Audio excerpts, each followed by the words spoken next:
Hello, and welcome to another exciting edition of Hidden in the Universal Vault.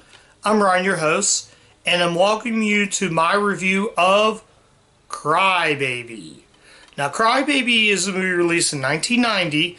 This is a film from director John Waters.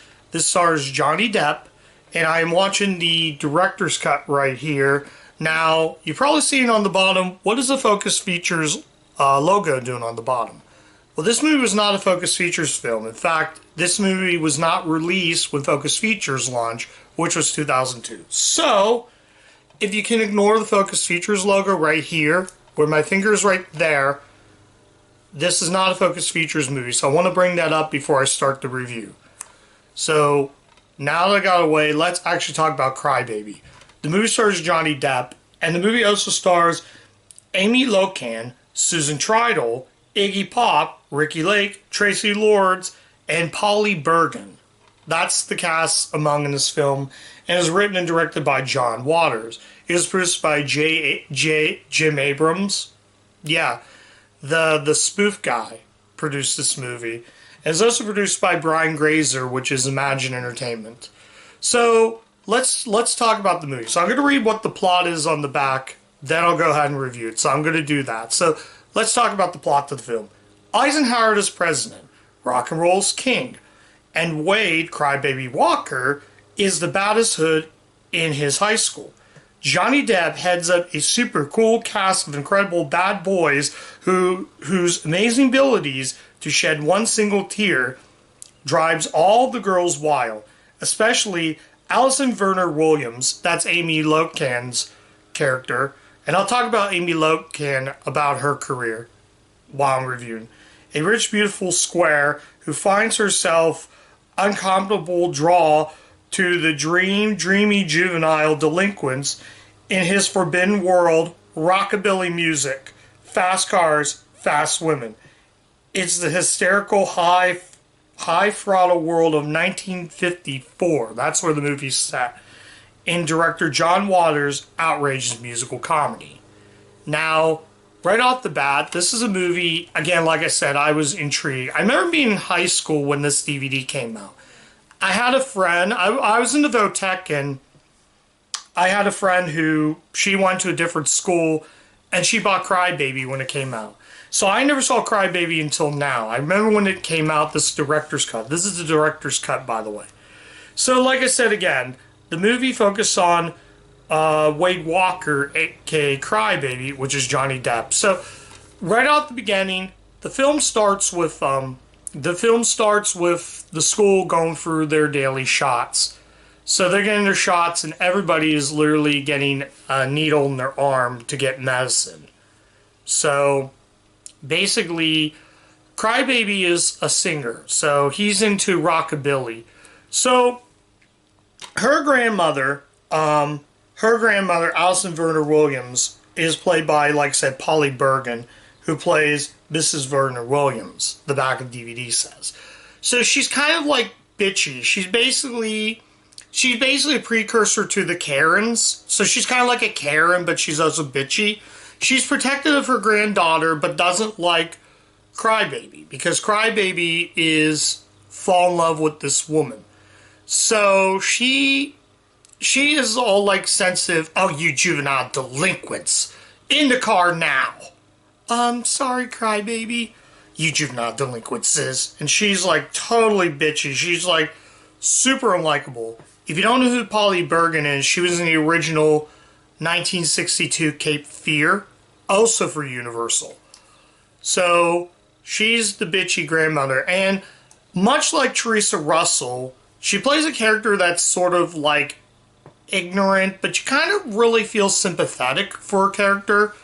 Then we're introduced to Crybaby's sister. I forget her name. Let me go ahead and peel onto Wikipedia really quick. Hope I'm on the right page. So, hang in there, guys. I'm sorry. Ricky Lake, yeah. She plays Pepper Walker, Pepper Walker is Crybaby's sister, and she's also arrogant, though. She's played by Ricky Lake, who John Waters used before in Hairspray. So she's sort of that character. She's kind of like, all these guys are delinquents. And this is set in Baltimore. Every John Waters movie is always set in Baltimore. So, the set in Baltimore, and they make all these like brush jokes in the movie. I can see why I got a director's cut, because when the movie came out into theaters, it was PG-13. So I kind of want to let you know the original rating. Much like a movie I covered before a couple years back was Legend, that had a director's cut and that was PG. So basically now, I love the idea. I love the fact that there's a scene in the movie where the girl's in a 1950s bikini. So Pepper comes out and she tells him, my brother doesn't like your whatchamacallits. Yeah, there's a breast joke and it's like, would not even something like that. Another woman is saying, the other girl who has, I can't think of her name, and I believe I gotta look again. I'm gonna run down the I think her name was, Mona Hatchetface. Kim McGuire plays Mona Hatchetface, and she's dating another guy, and at first when I watched the film, I thought maybe that was makeup, but I did look at a photo of her, and no, it's not makeup. That's actually a real person's face. But I love that character. Hatchetface is just so literally likable. Also, this also has a brief appearance by Willem Dafoe, who plays a police officer that when Crybaby goes to jail. Also has Troy Donahue, who was in a 1950s biker movie for Universal Internationals. He comes in and plays Hatchetface's father. So there's lots of good moments. I love the 1950s aesthetic. The outfits in the 1950s, like from the biker jackets to the prom dresses and dresses that the women wear. I love all that. I love the whole entire. I love the fact that most of the time, I love 1950s swimsuits. That era of like swimsuits from the 50s, like the boxer briefs and the women wearing the old school bikinis. There's one scene where the girl, like the guy is like taking a photo of the girl and is like, I'm not getting any younger, girl. Here, take some money. So he takes the photos and now he's taking the money. I love that, and just I love the aesthetic of this movie. It's a great movie. It's just, I had a lot of fun with Crybaby. The ending is so good where they go play chicken. Also, Iggy Pop and Susan, I forgot about Susan Trial is actually in this movie. Now, Susan Trial I covered in Chipmunk Adventures, where she was Claudia. Well, she plays the grandmother of Crybaby and Pepper. And Pepper is a parent who they're also like the whole delinquents. So this movie is great, and the songs are great. I kept tapping my feet to these songs. I love the song like Mr. Spaceman. They play in the Jailhouse Now, which every time I think of that song, I think of Oh Brother Where Art Thou, which I didn't even know was in this movie. I always assumed it was a song from Oh Brother, originally written for that movie. But yeah, it's great. I want to talk about the one cast member in this, Amy Locan. She also played Brendan Fraser's girlfriend in 1992's School Tides. As of last year, as of 2010-2020, she went to jail for DUI. But I don't have the Kino Lorber release, but there's actually an interview on the Kino Lorber release where she's interviewed while in jail. According to the Wikipedia page, she actually got parole, which, yeah, I didn't even know that she even went to jail. And there's actually jailhouse interviews thanking John Waters for the opportunity to be in the movie. The whole cast is just really good. John Waters is actually a Baltimore native, so his movies are always set in Baltimore. Hairspray, this is sort of like continuation of Hairspray, but I actually put this more in line with a film called Lords of the Flatbush from 1974, I believe. Maybe it was 75, I'm not sure. that was another movie that was set in the 50s that had that had Sylvester Stallone and Henry Winkler, but that was more of gangs chasing down girls. This is more or less sort of a rockabilly story, and I believe this is just a ton of fun. The movie starts out with the old school Universal logo that says a Universal picture. But at the end of the film, you see the Imagine Entertainment logo. So, yeah, this movie is really good. I believe this movie, I'm going to tell you right now, this movie is one of the best movies to watch this year, and it's qualified to be on my best list before the end of the year. I had a lot of fun with Crybaby. I think, like I said, performances.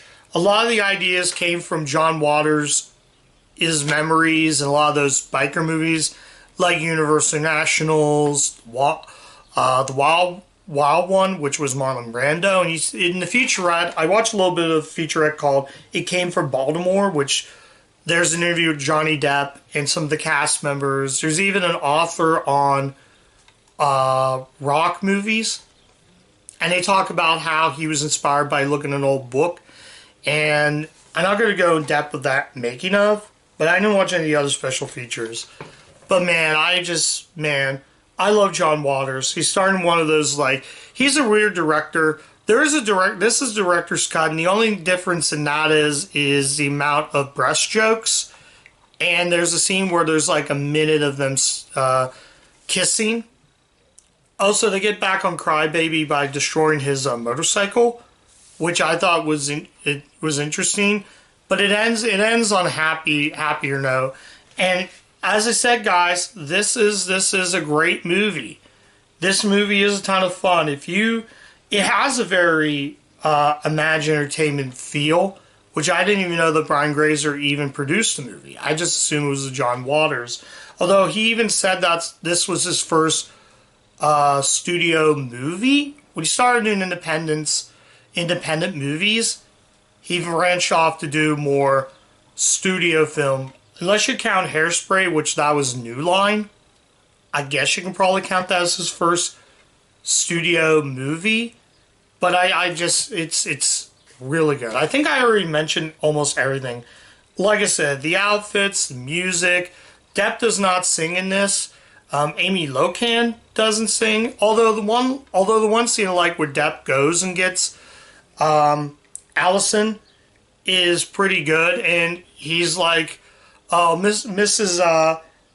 Werner Williams, can I see Allison?" It's like, "Oh, you kids cannot see that."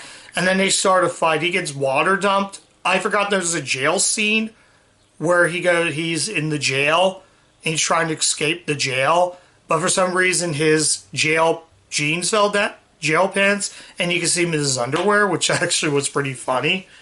So yeah, the scene where he's about ready to he fights the guy, he gets gut punched, he punches him like that, and he's like, "Come with me." He's like, "Where are you?" And then the grandmother's like, "Where are you going, young lady?" "Grandma, please, I've been very good in school. Let me go and cry, baby." Don't worry, Mrs. Williams. I'll take good care. And then the grandmother accepts it, and eventually it ends in a happier note. Not gonna give away how it ended, but it's definitely there's a lot of scenes. I think this movie's perfect. It's near perfect. It's a great movie. I'm just gonna say that. I was gonna say negatives, but after watching the film, no, there aren't hardly any negatives. Like I said, I had a great time with Crybaby. If you've not seen Crybaby, check the film out. It does feel a little long. This is an hour and 32-minute movie, but it's a ton of fun. It's amazing. It's a masterpiece. This is going to be in the top best list for this year. I found a movie that's going to be in my top 10 best list. I have it qualified for this list. For a movie, this is a movie that made Johnny Depp into a major star. This is around the time he was working on 21 Jump Street, and then he went on to make Edward Scissorhands for director Tim Burton, and then this is what put him on the map to being one of my favorite actors. Aside from the Pirates movies, he is great, and I never saw any other Johnny Depp movie aside the Pirates of the Caribbean franchise. But I mean, he cries. I mean, you could see like a tear coming down. Like I said, don't sleep on Cry Baby. It's not for everyone. And there are some scenes that I couldn't like. It got a little too far, but it kept me interested. It kept me glued. It's just such a fun movie. And I said this many times. If you've not seen Cry Baby, pick a copy up. Get the Kino Lorber release. That, again, is probably your best way of watching the movie. I don't have it, but I got this. If you see my pickups video, this is what I got recently. I knew I wanted to watch this one for this year because I couldn't hesitate. I saw the opening. I was like, I got to watch this movie. I got to put this in my schedule. And you know, it is so worth the wait. I found a hidden gem, a masterpiece, basically. And just don't sleep on this, guy. So yeah, let's go ahead and rate this right now. I'm going to give Cry Baby, you probably already know what this is going to be, an automatic 5 out of 5. It's an S tier movie. It's that good. From the performances, I love the fact that near the end of the movie, Allison just flies, and you can tell that's a dummy right there. But it's like so out of place. I love when movies you can see that it's a dummy. When the dummy goes flying, it's kind of cheesy. But I love it, though. The ending is just so good. I thought Iggy Pop was great. Susan Trial. She basically sort of like her Claudia character in Chipmunk Adventures, but a little more nicer. And she's actually, when he gets the motorcycle, he's just so happy to have it. And just ton of fun. I love the outfits, from the dresses to the swimsuits. What can you go wrong? It's just such a ton of fun, and I love that 50s aesthetic. So that's my review of Cry Baby. Thank you guys so much for watching. If you do like the content on the channel, like, comment, subscribe, click the bell, ring the bell to get all my video notifications so you don't miss out on the video on the channel. I got tons of Universal movies on the channel, tons of reviews of many Universal films on my channel. I'm also on Letterboxd, guys, so you guys can check me out there as well. And yeah, I'm trying to think of anything else. Did I mention? Yeah, just like, comment, subscribe, check my Letterboxd page. Oh yeah, I rate the movies before I record the videos. So you might see this, you might see it today, or you might see it tomorrow. Who knows? So just check back on the channel and check all my videos out. So yeah, and that's it. And as always, keep watching those Universal movies, and I'll catch you guys next time. Bye.